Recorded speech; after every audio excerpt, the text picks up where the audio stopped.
السلام علیکم ورحمۃ اللہ وبرکاتہ۔ معزز ناظرین اور سامعین اور متعلمین، بسم اللہ الرحمن الرحیم۔ آج ہم قواعد زبان کا آغاز کر رہے ہیں۔ قواعد زبان کا یہ پہلا سبق ہے جس میں آپ سیکھیں گے اردو، فارسی، عربی اور انگلش زبان کے قواعد۔ ہم ان چاروں زبانوں کو انشاءاللہ سیکھنے کی کوشش کریں گے۔ آپ ہمارے YouTube channel learn and teach کے ساتھ جڑے رہیے، سبسکرائب کیجئے۔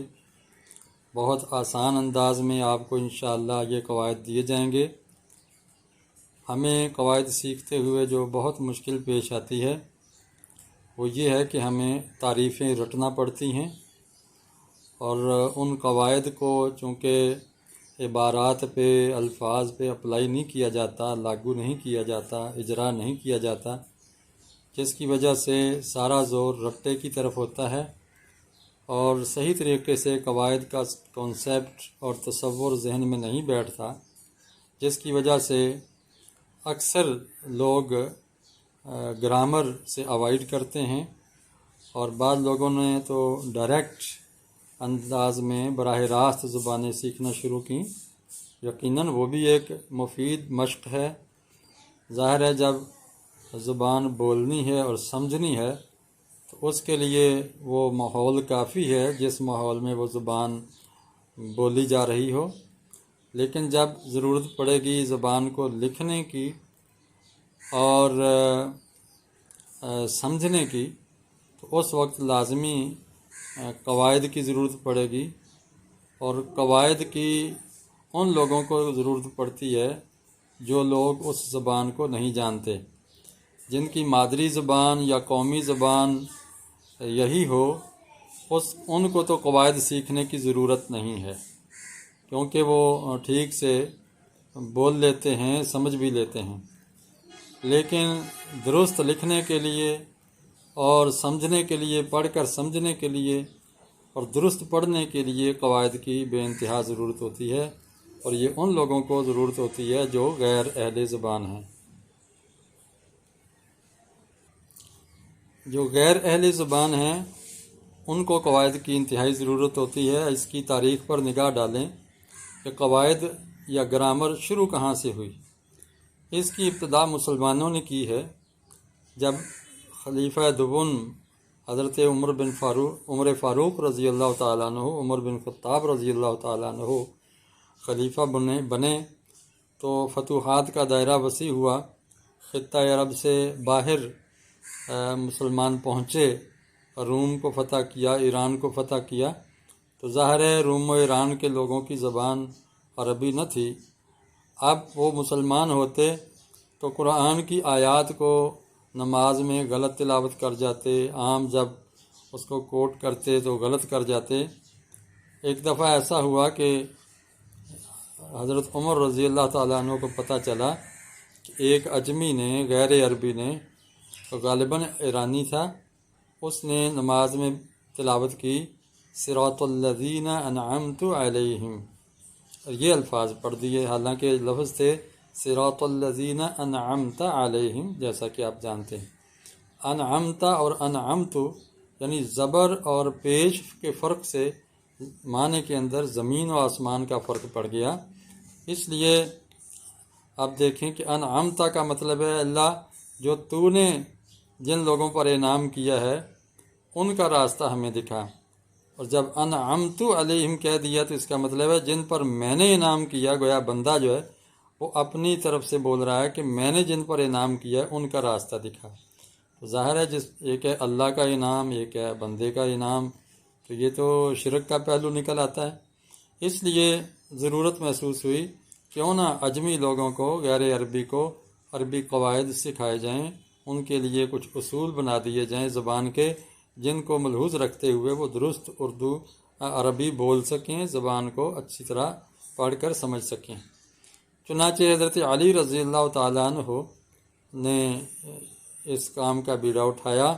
انہوں نے یہ چند الفاظ جو میں نے آپ کے سامنے لکھے ہیں، لفظ، اور حرف، یہ دیکھیں حرف نمبر 2، اسی طرح کلمہ، اسم اور فعل، یہ چند الفاظ انہوں نے لکھے اور اس کی تعریف کی کہ جب بھی ہم کوئی لفظ بولتے ہیں تو زبان سے آواز نکالتے ہیں اس کو لفظ کہیں گے، اور لفظ کے آگے پھر قسمیں ہوں گی، یا تو اس کا ذاتی معنی ہوگا یا غیر ذاتی معنی ہوگا، دوسرے کے ساتھ مل کے معنی دے گا، جب دوسرے کے ساتھ مل کے دے گا تو حرف ہوگا، اور جب خود اپنا معنی اس کا ذاتی ہوگا تو اس کی 2 صورتیں ہیں، یا اس میں زمانہ ہوگا یا زمانہ نہیں ہوگا۔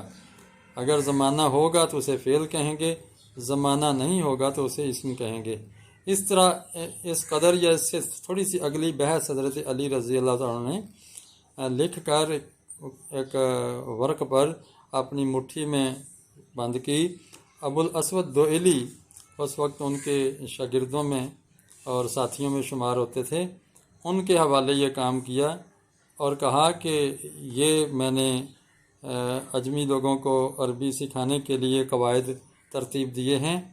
ان کے حوالے وہ کاغذ کرتے ہوئے کہا انحو علی ھذا النحو، کہ آپ اس طریقے پر آگے چلتے رہیں۔ نحو کا معنی ہوتا ہے طریقہ، اور یہ گرامر کا عربی میں جو نام ہے وہ نحو ہے، اور اس میں بھی پھر تقسیم ہو گئی کہ جو اسم کی بحث ہوگی اور لفظوں کو آپس میں جوڑ کے جملہ سازی کی بحث ہوگی اس کا نام نحو رکھ دیا گیا، اور جو فعل کی بحث ہے وہ صرف کہلائی۔ صرف کا معنی ہے پھیرنا، گھمانا، اس میں لفظ کو مختلف شکلوں میں پھیرتے اور گھماتے ہیں، اس وجہ سے اس کا نام علم الصرف رکھ دیا گیا، صاد را فا صرف۔ چنانچہ یہ ایک ہسٹری تھی اس کی، اس پر ظاہر ہے علم آگے بڑھا، اور آج الحمدللہ ہمارے زمانے تک 1450 سال سے زیادہ عرصہ ہو گیا، اب تک یہ علوم خاصے ترقی کر چکے ہیں، اور دیگر اقوام نے بھی انہی سے یہ علوم لیے ہیں قواعد زبان کے، فارسی ہو، اردو ہو یا انگلش ہو، ان سب کی ماں اصل میں عربی قواعد ہی ہیں، جن کی ابتدا حضرت علی رضی اللہ تعالیٰ عنہ نے کی۔ اللہ تعالیٰ ان پر راضی ہو اور ان کے چہرے کو اللہ عزت بخشے، کرم اللہ وجہہ، اور ہمیں بھی اس کام میں دلچسپی لے کر آگے بڑھانے کی توفیق عطا فرمائے۔ تو یہ تھا قواعد کی تاریخ کی ابتدا، قواعد کی ابتدا، اس کا تاریخی پس منظر۔ اب ہماری جو ابتدا ہے اپنی زبان میں ہوگی انشاءاللہ، ہم عربی زبان سے قواعد سیکھنے کی بجائے اپنی زبان میں اردو میں قواعد سیکھنے کی کوشش کریں گے، اور اردو زبان ہی کی اولاً مثالیں دی جائیں گی تاکہ بات کو سمجھنا آسان ہو۔ اگر ہم عربی مثالیں دیں گے تو فوری پہلے معنی کی طرف اس کی لغت کی ضرورت ہوگی، اور وہ ذہن میں رہے گا بھی نہیں، کنسیپٹ کلیئر نہیں ہوگا، تصور واضح نہیں ہوگا۔ فارسی کو لیں تو چونکہ وہ بھی ہماری مادری زبان یا قومی زبان نہیں، انگلش لیں تو وہ بھی ہماری قومی زبان نہیں ہے، تو پھر ہمیں جو عام چلتی ہوئی زبان ہے اس کے سہارے ہی بنیاد رکھنا چاہیے قواعد کی۔ اس لیے میں آپ کے سامنے انشاءاللہ اردو زبان کی مثالوں کے ذریعے ان تمام اصطلاحات کو بھی سمجھاؤں گا اور ان کی تعریفیں بھی بتاؤں گا۔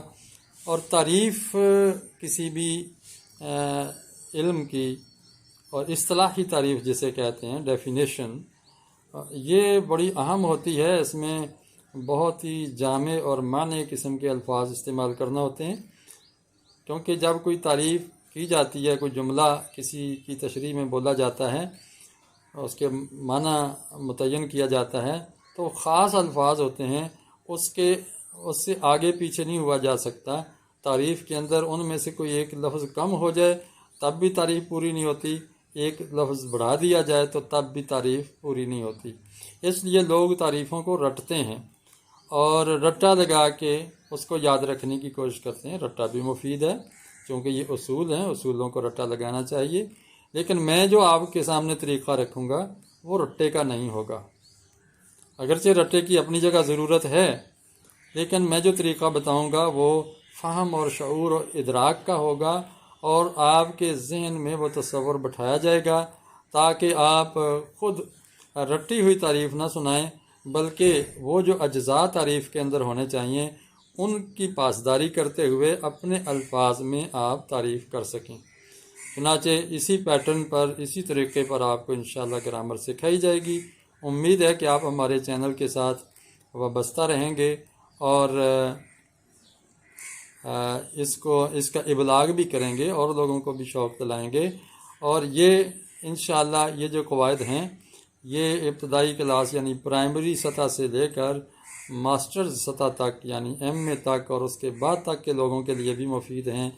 جو تعلیم حاصل کر رہے ہیں ان کے لیے بھی، اور جو تعلیم چھوڑ چکے ہیں لیکن علم کا شوق رکھتے ہیں ان کے لیے بھی انشاءاللہ ہمارا یہ سلسلہ بڑا ہی مفید رہے گا۔